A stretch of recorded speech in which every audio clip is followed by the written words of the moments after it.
Hey guys, I am Pixel Dan, and today we're going to be checking out the Masters of the Universe Revelation Andra from the Masterverse series. So Andra is essentially a brand new character. She had a very brief appearance in the original Filmation series, but got a much bigger role in the Revelation series, and this marks her very first action figure. So she's like the only thing we've gotten in Masterverse so far that is essentially brand new, something that we haven't really had before, unless you count Skelegod, which is just another version of Skeletor. So brand new character with a brand new figure. Let's check her out. As you can see, of course, she comes in that standard window box. Beautiful artwork on there from Eamon O'Donoghue. And let's go ahead and get her out of that packaging. We'll bring the tape measure in here so you can see that the figure stands at roughly 6.5 inches tall. So she actually fits in line with the other female figures in the line. A little bit shorter, about half an inch shorter than most of the male characters in this line. But the line is in the 7-inch scale there, so she does fit in with the rest. All in all, this is a really great looking figure out of the box. In fact, there's a lot of deco going on here that I was really impressed with. First of all, she does have this large cloth cloak. Now, I haven't really been too keen on a lot of the cloth accessories in Masterverse so far, just because I haven't liked the kind of felt-like look and feel to them. They have felt very craft store to me. But Andra's is a bit better than some of the others. You can see it's tattered at the bottom.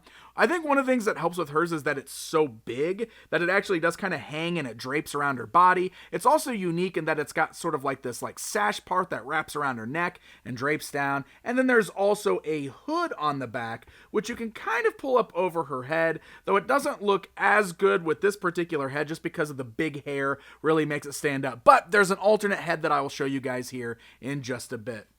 I do really like the look of the face there. I think the paint is nice and clean. It's got a really good sculpt there. And then she's wearing sort of like some body armor there. You can see the belt with the pouches and everything going on there. All the paint looks nice and crisp and clean on this particular figure, so I like it quite a bit. Now, I did mention an interchangeable head, so I do want to bring that in and show you real quick, but the head just pops right off the ball joint there, so you can remove her unhelmeted head, and in its place, you can pop on this helmeted head. You just pop it right on the ball joint there, and this is the head where the hood on that cloak actually works quite a bit better, because now you can pull this up over that helmeted look, which is how she kind of looked early on, like when she first appeared there. But that's actually really cool looking, and it makes for a very neat looking character. Now, this is one thing I want to say about this. While I think that this is a great looking figure and everything looks nice and clean and it looks really well done and I like the interchangeable parts, the one thing I'm going to say about it is this figure feels very Star Wars. This looks much more like a Star Wars character to me personally than it does a Masters of the Universe character. But like I said, it's still a nice looking and feeling toy. She's also got some interchangeable hands, so right now I've got her with the closed fists. If you want, she also has 2 open hands, so you can put those in there, or she's got 2 more grip-like hands there, so you can put those in as well. You just push the peg, lock it into the wrist, just like that.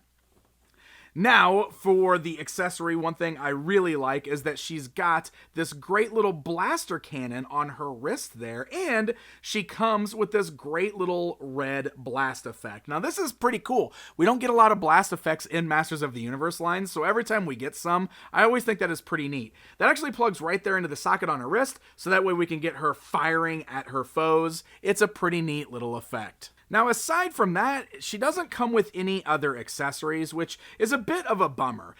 She's got these gripping hands, but of course she doesn't have an actual weapon for her to grip onto. I don't know if extra parts just got costed out because, like I mentioned, there is a lot going on here with like the soft goods, and I feel like she's got a lot of paint deco, and she's got 6 different hands and the different head option that you can put on there. So it's very possible that an extra accessory got costed out, but still, all in all, I think she's pretty nice. Now, articulation-wise, she does function just like the rest. Of course, you got this robe. You could pull that off the figure if you want to, but the head can still look left and right, roll all the way around. These shoulders can allow the arms to move upwards, forwards, backwards, swivel at the bicep, double joints at the elbow, swivel and hinge joints at the wrist there. You can move the body around in the midsection. You can also swivel at the waist there.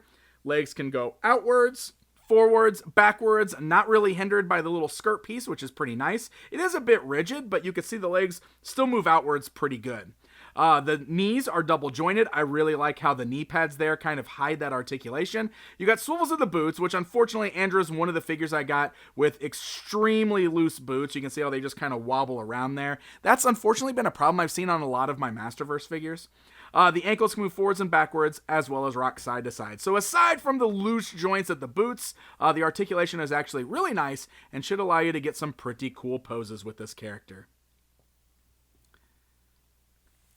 And since she's never had a figure before, we've got no comparison time with this one. So there you go, my friends. There is a look at Andra. Like I said, I think this is a nice action figure. I think the paint and the sculpting looks good. She's got a lot of parts there. I wish she came with one extra accessory aside from that blast effect.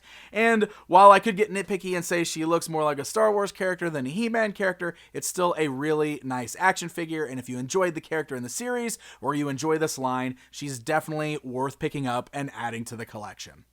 So Andra is shipping with the current series of Masterverse figures. I actually picked mine up through BigBadToyStore.com. So happy hunting, my friends, and until next time.